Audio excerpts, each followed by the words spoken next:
On my 30th birthday, my family laughed in my face, calling me a failure with a giant loser trophy. Mom said I'd never amount to anything, Dad mocked my career, and my sister posted it all online. The next morning, I did something none of them saw coming. A week later, they were blowing up my phone 27 times a day, screaming, "Please, answer us, we need you." You really thought you deserved a real party?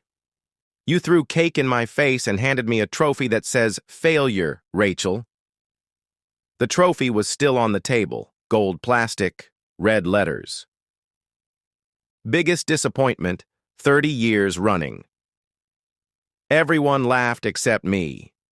Dad leaned back, smug in his recliner like a king on his crumbling throne. Mom sipped her wine and pretended not to be entertained. My sister Rachel had already posted it on her Instagram story, 30 seconds after I walked in. "Come on, Jude," Dad said. "It's called tough love. You're 30. Time to stop playing writer and start acting like a man." "You mean like you?" I muttered. "Don't get smart. You don't even pay your own rent." Rachel snorted. "Mom just said, 'Be grateful. We still invite you.'" I stood there, cake on my shirt, holding a fake trophy with grease-stained hands, feeling like I was drowning in their applause. Applause not for me, but for each other, for this little game they played. Jude the failure, Jude the family clown, Jude the reminder of what not to become. But none of them knew what I'd been working on. My name is Jude. I'm 30, and I've been quiet too long. I'm Jude Ellis, 30 years old as of tonight, and apparently the punchline to my own birthday. I used to want their love. Now I just want them to understand what they've done. I don't yell. I don't storm out. I'm not that kind. They call me quiet. What they mean is I listen. I remember things. I let them rot in my chest until they curdle. I left home at 21, moved into a shoebox apartment, took freelance gigs nobody read, lived paycheck to erratic paycheck. They never let me forget it. I've been broke, yes, but invisible? That's what hurts. And tonight, they made me feel 10 years old again. But this time, I didn't just cry.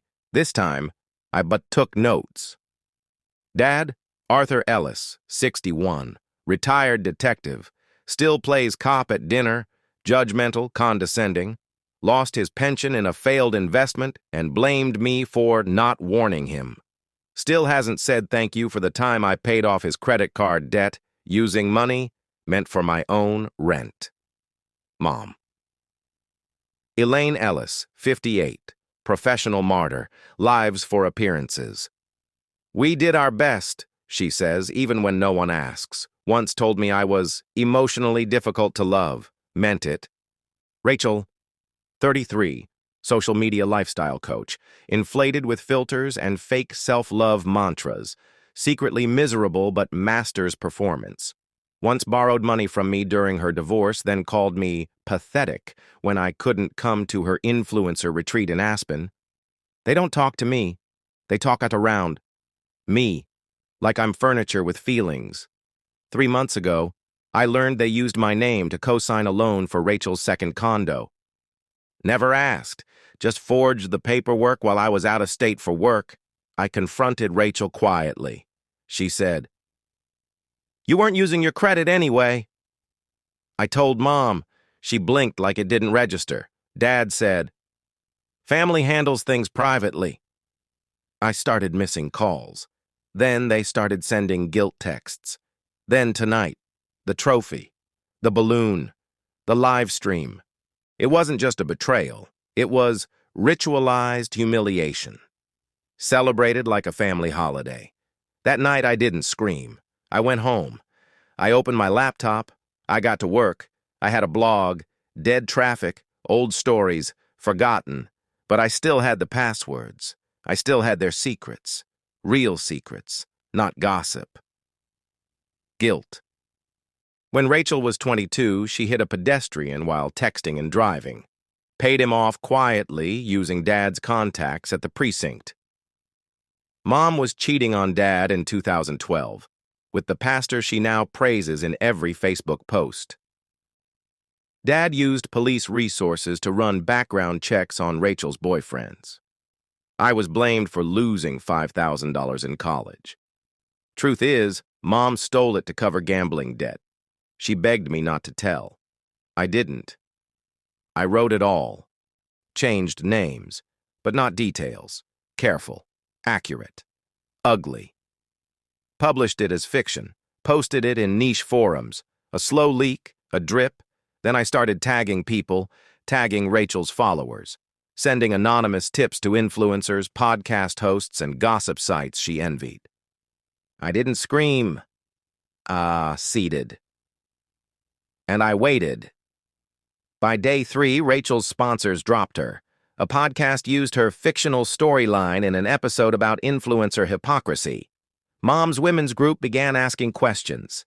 Dad was asked to step back from a volunteer board after an anonymous letter cited abuse of power. Rachel messaged me. "WTF are you doing?" I replied. Writing. Mom called. I didn't answer. They called again. 27 times that week. I watched their names light up my phone like desperate Morse code. And I let them ring. A week later, they showed up at my apartment. I didn't let them in. I stepped out into the hall. Rachel was crying. Real tears, not influencer tears. Mom looked smaller than I remembered. Dad didn't speak at all. "You destroyed us," Rachel whispered. I looked at her. Calm. "No," I said. "I wrote stories. You destroyed yourselves. I just stopped protecting you." "Why now?" Mom asked, barely audible. I stared at her. Because it was my birthday. And I finally gave myself a gift. I moved the next day. No dramatic farewell. Just a new apartment, new number, no forwarding address. I didn't block their numbers. I just stopped replying. Rachel sent one last text. "We were just trying to motivate you." I didn't respond, because finally, I didn't need to explain my pain. A few months later, I got a message from someone I didn't expect. Dad. No rage, just, "I read your story. It hurt, because it was true." That was it. Maybe he was trying, maybe not. But it didn't matter anymore. I write now, full-time under a new name.